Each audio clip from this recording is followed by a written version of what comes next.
Hi there.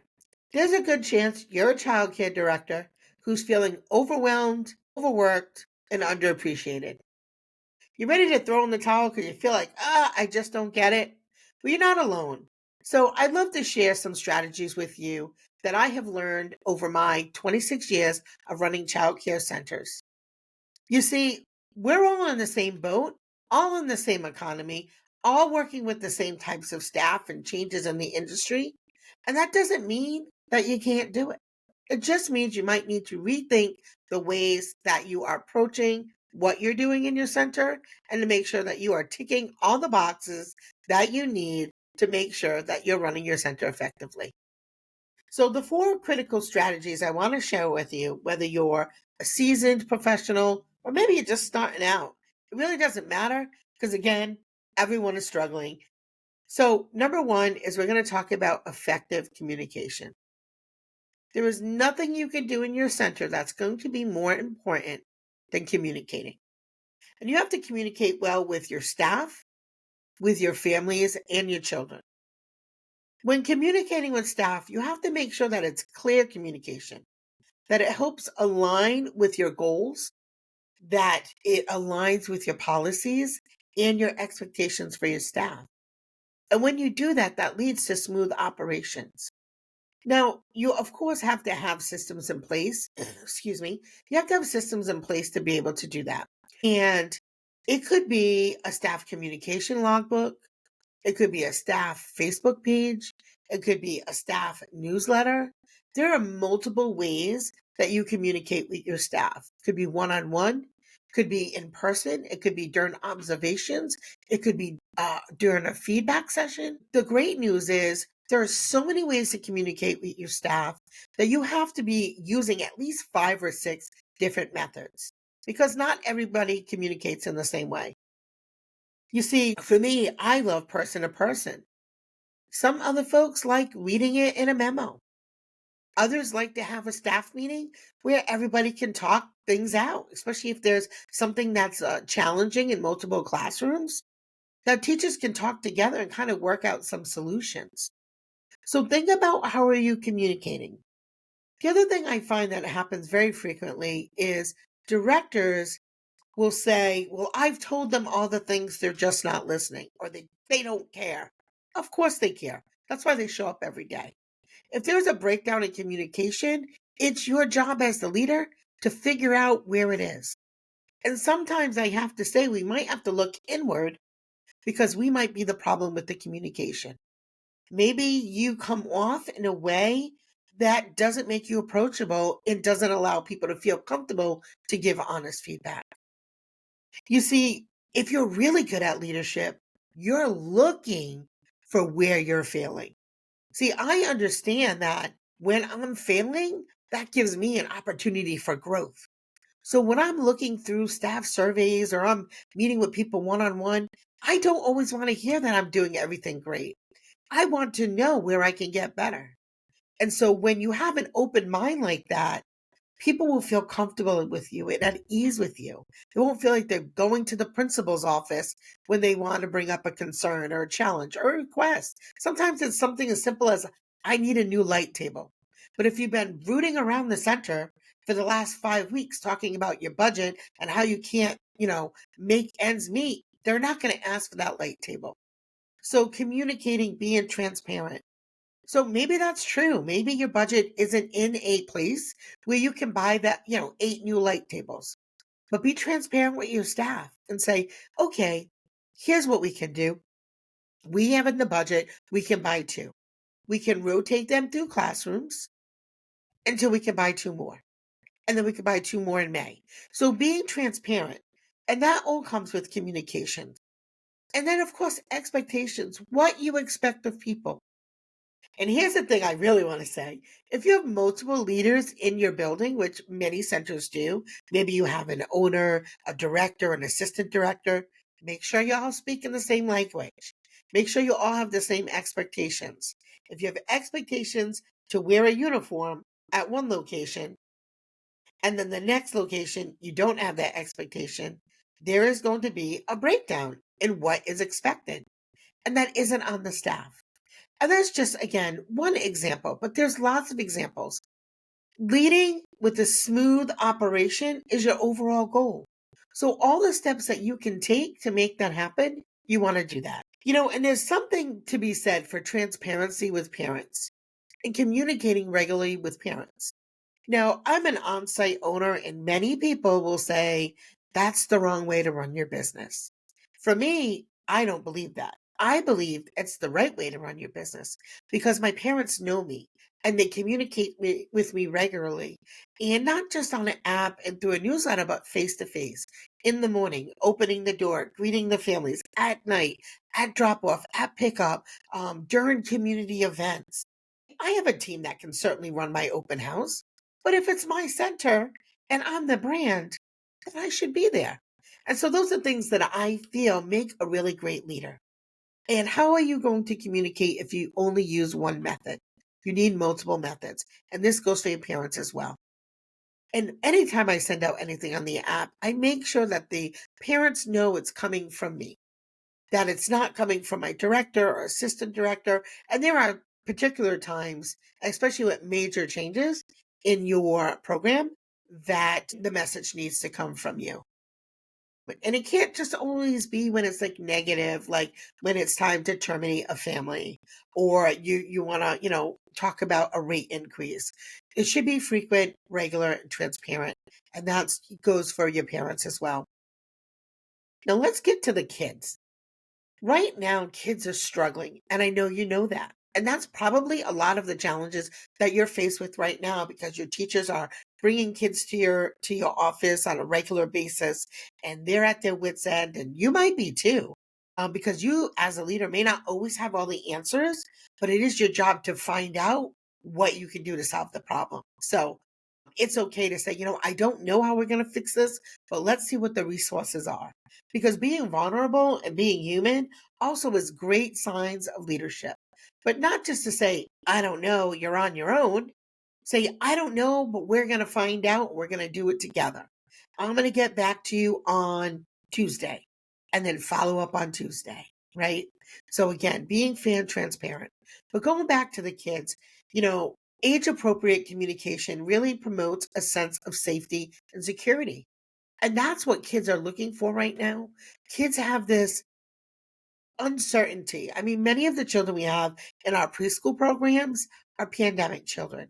And it's going to take at least 4 or 5 years for us to get that to a place where we can make back all that time that children lost for socialization, that children lost for regulation, that sense of trauma that children had, the sense that staff have had.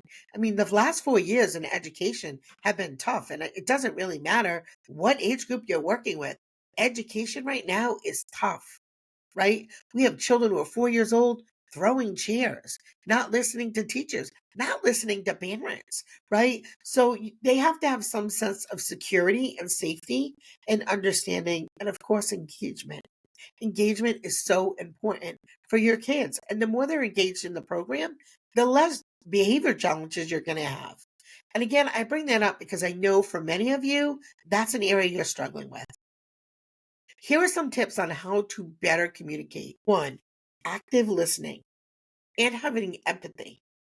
Number two, setting up regular team meetings. And number three, again, using multiple modes of communication and multiple platforms. Can be email. Most of you have a messaging app. Use a messaging app. I know millennials, if you have millennials, they love texting more than anything else. Face to face communication really works well for most people. I think the reason I really love face-to-face communication is because I can see your body language. I can see your facial expressions.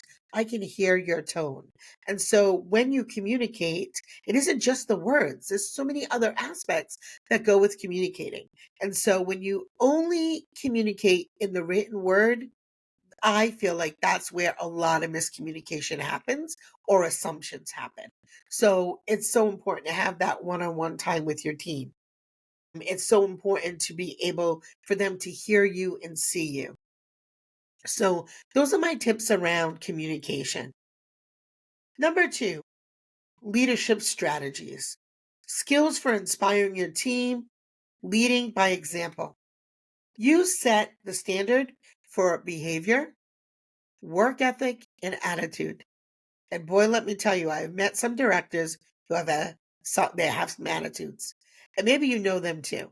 And maybe you're one of them, right? We all have good days and bad days, but when you walk in that door, you're the one who sets the tone. And so get through your classrooms, say hello to everyone. Let them know too. It's okay to have boundaries. Actually, you should have boundaries as a good leader. But letting them know those expectations. You have to demonstrate patience. You want your staff to have patience with the children, but you don't have patience with the staff. You have to be professional. You expect your staff to be professional, but you're running around the center telling everybody's business or not wearing a uniform or not following the policies, right? If they can't be on their phone on the floor, you can't be on your phone on the floor, right? That's where this disconnect comes. You have to lead by example. You have to take accountability. If something is broken down in your center, it's on you.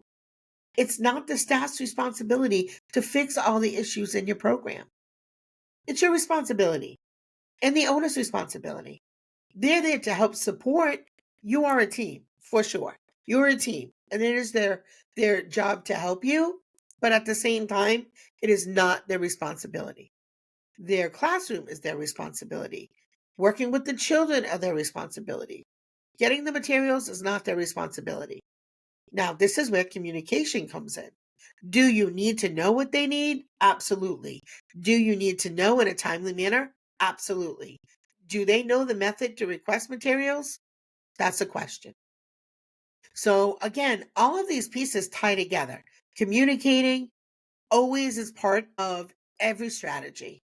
You want to make sure that you're demonstrating, as I said, patience, professionalism, and positivity.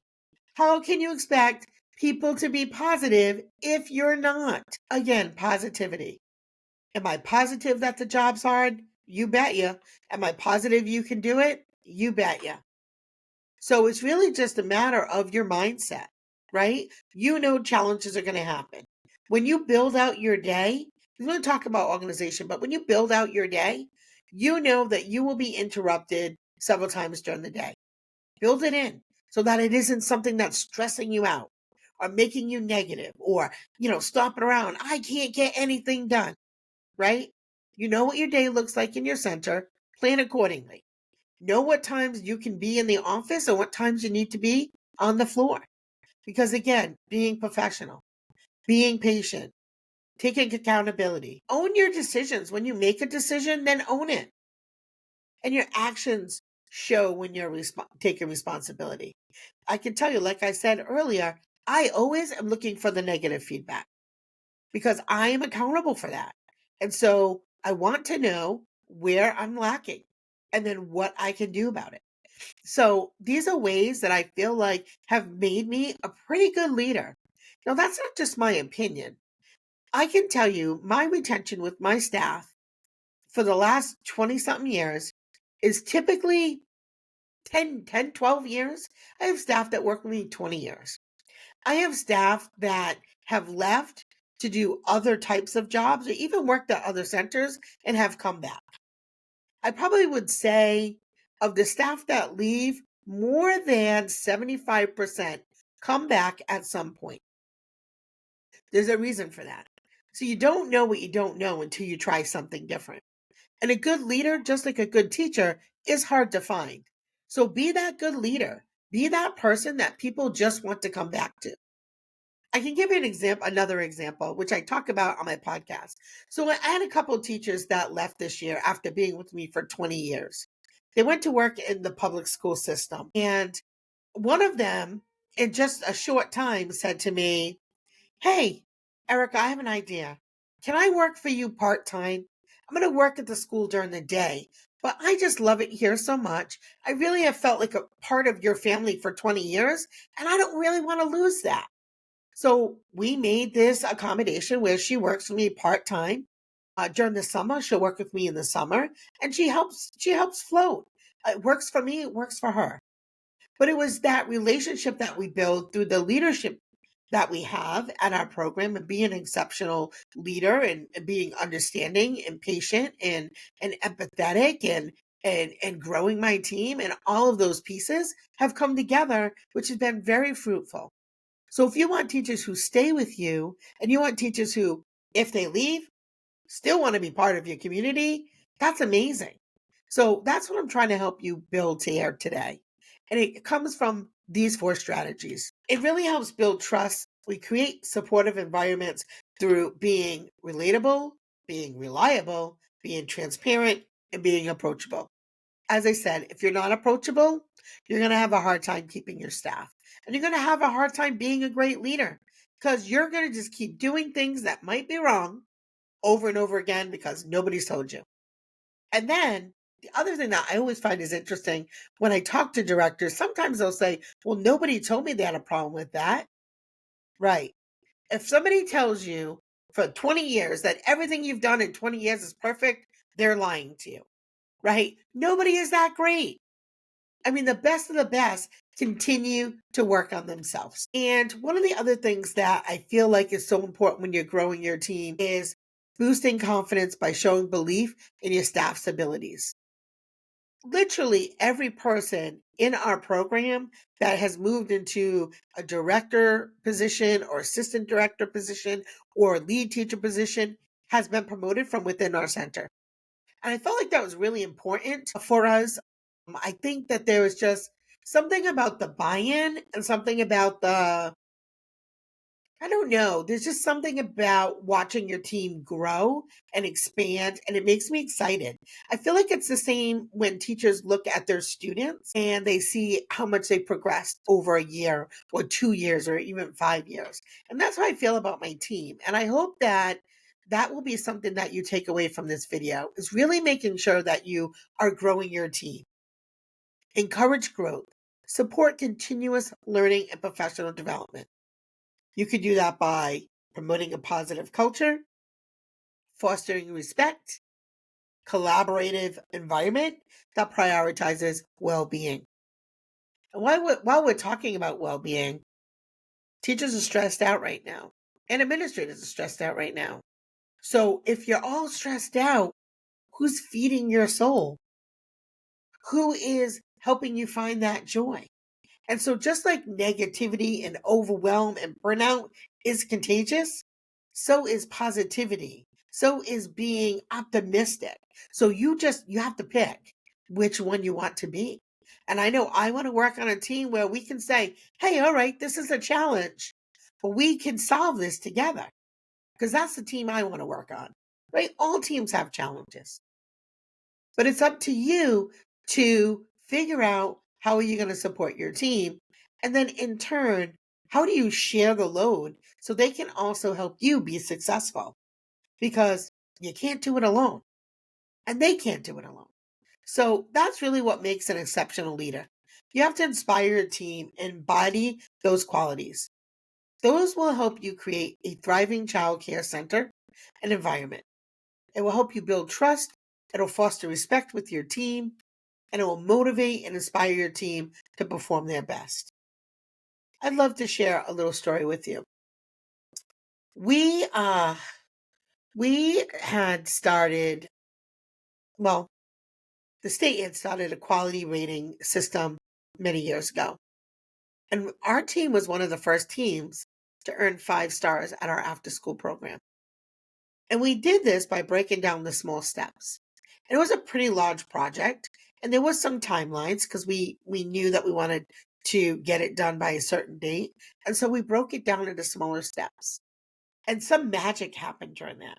So it motivated the team. They could all see the vision that we really wanted to be considered one of the best after school programs in the state, which we did. And ironically, we're in the midst of renewing our license and Bright Stars rating for a different location, and we're putting in our application for 5 stars. But there's some magic that happens when you do that. And once you work together, especially on something like a quality rating system, you'll start to put these little pieces together that will start to improve your practice. And it will start getting everybody to think about professionalism. It'll start getting everybody on the shared vision. People will start collaborating with each other in different classrooms. People will start to plug in because they need something to get behind. And that's where I feel like a lot of programs lack. You want the teacher to come in, go to their room, not bother you, and stay in there all day, except for lunchtime and pee breaks, right? Just go in your room, do your job. Which, yeah, there's some truth to that. We need our teachers to do their jobs, but we also need to do our jobs, and that is to help support them. So I hope that, several of these tips are things that you can implement today that can help you be an inspiring leader. Some ways that we need to recognize our staff, and I'll give you just a couple examples. You can do a teacher of the month. You can do a spotlight on a teacher in a newsletter. And I like the newsletter because not only does it share the information with the other employees, but it shares it with the families, and the families say, congratulations on your spotlight. What a great job. I knew you were a great teacher all along. All those types of things. You can give them special parking spots, additional paid time off, which I feel like thinking of teachers' mental health is really important. So that's one I think I really like a lot. Sending a teacher to, maybe the teacher of the month gets a gift certificate to a local spa, or find out what they like. Maybe you buy them a membership to a gym. Maybe you get them a gift card to Trader Joe's or the local smoothie spot, right? Things that connect for them that help them find joy. Maybe they I have a hobby. Maybe they like to paint, and you buy them a gift card to a local paint and vino place, right? There's so many things that you can do, but recognize your staff. When you share these big goals, like getting, accredited, or going through a quality rating system, or even if it's individual goals like your teacher just earned a CDA. Yes, that CDA helps promote professionalism. It helps with your shared vision, and it also helps that person go to the next level of teaching. And so that's something you definitely want to celebrate. And honestly, if you have a quality rating system in your state, it helps your center too. It helps promote you to the next level of what high quality looks like, and having high quality teachers employed in your program. If you liked today's video, please hit that subscribe button and notification bell so that way you do not miss any tips. So we're going to go to strategy number 3, time management and organization. Challenges of managing a childcare center effectively often are balancing those administrative duties with on the ground responsibilities. And so that's why I say, if you have a system, and I have a system, and everybody's system can look different. I have a system that there are specific times of the day where I know it's appropriate to work at the desk, and there's certain times of day where it's not. When parents are coming in, they're dropping off children, or they're picking up, that's the time for you to be on the floor. Absolutely the time to be on the floor, because that's going to give you that time to be face to face with your customers, with your parents, with your families. It also allows you to get tuned in to any information you might need to know about that child's day. Maybe they woke up and they had, I don't know, a nightmare the night before, or they didn't sleep well, or Auntie Mary is coming to pick up at noon. Things that you need to know. So be on the floor. And then again, if there's any type of challenge at drop off for your teachers, it's really important that you are there to support them. I would say lunchtime, unless you're the lunch coverer, which sometimes does happen for some directors.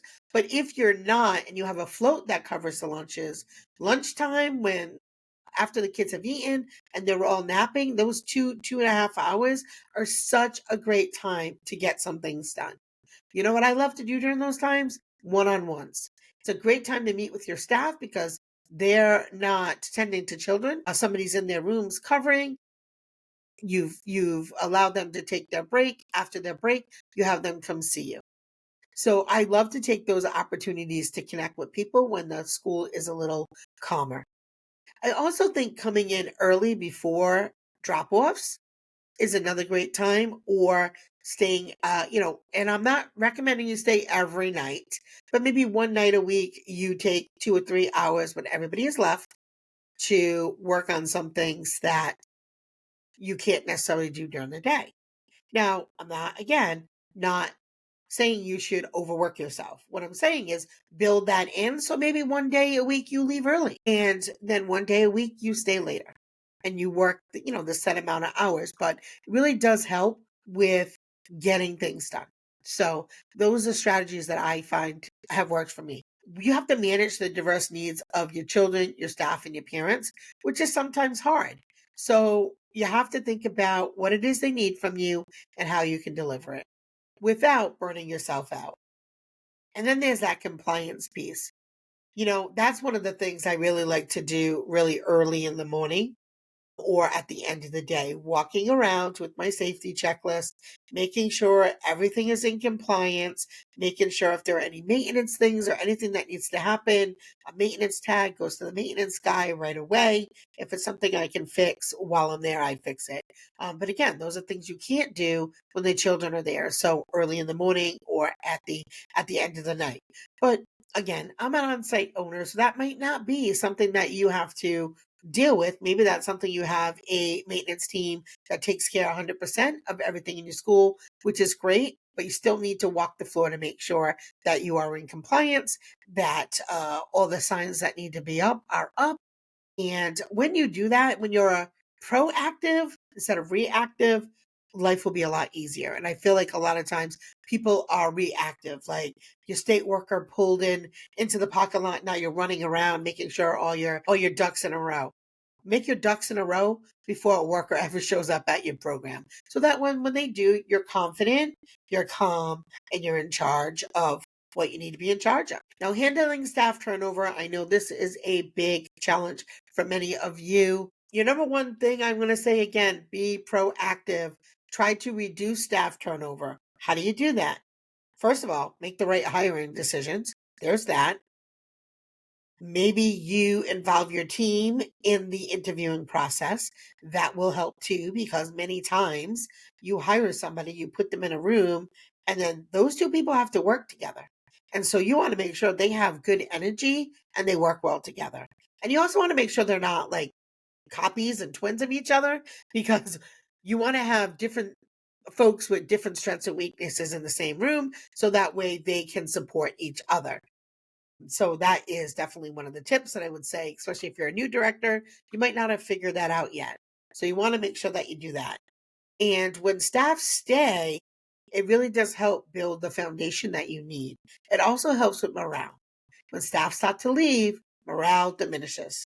And sometimes people need to leave, and you might need to ask them to leave. And sometimes that's difficult too. So that's why going with being transparent with your team. And lots of times your teams will know who's pulling their weight and who isn't. But it's really important that you are ready for that. Dealing with unexpected issues or emergencies is part of the job. So, although the emergencies can be unexpected, the way that we handle those should not be. That should be part of your policies, part of your trainings. So, I know this is a lot of information for you to get, but these are really important things that will help you be successful. And prioritize your tasks. Make a to do list that isn't a mile long. Maybe there's categories of 5 things I have to get done today, 5 things that would be nice if I got done, and 5 things that if they don't get done have zero impact on my center or bottom line. And honestly, if there are things there, those might be things you can delegate to your staff that shouldn't be on your list at all. So if you have those things, sweep them off your list, give them to the other folks. They will love to take them on. To be quite honest, I have teachers who are like, please give me something to do outside of the classroom. So they appreciate the learning curve. They appreciate being able to try new things that are low risk. As if they mess them up, it's not that big of a deal, but it gives them an opportunity to try new things. And number 4, staff development and retention. Investing in your team's growth is vital. If you have great teachers and you don't invest in them, they are not staying. So you could have a lot of great teachers in your school, and if they're leaving for better opportunities, that's because you're not creating better opportunities at your center. Sorry, I said it, right? And better opportunities, I'm going to tell you right now, are not always tied to money. They could be, but they're not always tied to money. I have seen people make lateral moves. I have seen people leave and go to other centers that where they make less money. Again, I talk to directors all over the country. So if people are doing that, it's because they're feeling stagnant. And so you have to make sure you're investing in your team. They need to see where they fit in your business in 5 years, in 3 years, in 2 months, right? There's some uncertainty with state funded pre-K coming in. Teachers are deciding, am I going to have a job next year? Especially if you're a pre-K teacher, am I going to have a job next year? Should I be looking to move into a state funded pre-K and leave the private sector? Like these are a lot of things that are running through teachers' minds, and they need to know that you have a plan. Uh, the state opens up several pre-K classrooms that are no cost to families, what your business strategy is to ensure that they have a job long term. And if you don't have a plan, you need to make a plan. And if you have a plan, you need to share it with your team. And then you need to let them know where they fit in that plan. You have to provide ongoing training and professional development. And if you are like most states like mine, you have to get that professional development approved for it to count. So that would be a great opportunity for your education coordinators or lead teachers who have degrees that meet the credentials to become PD specialists. Like, how cool is that? Going from an assistant teacher to a lead teacher to now the center's PD specialist. Again, opportunities for growth. Instead of having to pay multiple trainers to come into your center, you can save a little money, give that person a raise, and allow them to train your staff. Now, you do want to mix it up a little bit, and I'm lucky I have multiple locations, so you can have multiple trainers so that the trainings are fresh and people have different ways that they present. And I'm not saying to never bring in outside trainers, but mix it up a little bit. But have an on-site person where if a challenging comes up, like others who bite, right? Because we have centers and there'll be periods of time where you'll have a classroom that has a couple biters and then you can go a year with no biters, right? So if you have an on-site trainer, and it could be you, but if you have an on-site trainer, you can ask them to put together a training pretty quickly to meet the needs of your staff in lifetime, right? So if you know that that is a challenge, or you have pre-K teachers who are like, we have way too many kids who are not potty trained coming into the 3-year-old class. Create a training for your older toddler class to help those teachers, help the children, help the parents get those children to where they need to be developmentally. So there's lots of different ways you can do that. And again, it's not all for you to do. Because as I said at the beginning of the video, if you're overwhelmed, if you're feeling underappreciated, right? These are some ways you can do it. Communicating with your staff, they're not just going to tell you the bad things. They're going to tell you what you're doing right too. So focus on that. Continue to build on those areas that you're really good at. When you find where you're really not good at, is there someone on your team who can help you with that? Maybe it's your education coordinator. Maybe it's your assistant director. Maybe it's your center owner. And if you're a center owner, maybe it's a colleague in the field. Maybe it's a membership group. There's lots of different ways for you to get your cup refilled. But you have to be willing to do that. You have to be open to connecting with people. And so those are 4 examples and 4 strategies that I feel can really help you. I'm going to end with this. If you feel like you are ready to try some new things and you're ready to learn and implement, right? It's great to watch a video, but if you don't implement anything today, you have just wasted 35 minutes of your time. If you're ready to connect with real folks in the industry, like me, like you, then I'd love to personally invite you to the 2025 Early Childhood Empowerment Conference here in my little state of Rhode Island. It is on May 2nd and 3rd. I will leave a link below. You should really come out and connect with other childcare directors just like you, just like me. We all have the same challenges. And I'm not going to pretend I know all the answers to everything because I don't. I'm still learning every day. but I'm actively involved and engaged in what I'm doing. And I'm open to other people's feedback. And I'm open to learning from others and collaborating and sharing ideas. Because let's face it, the industry has changed. And the way that you run a center 10 years ago is not how you're running a center now. And thank you again for stopping by our channel. I really appreciate it. Again, it's the small details that make a big impact on the success of your childcare business. That's it for today. Bye.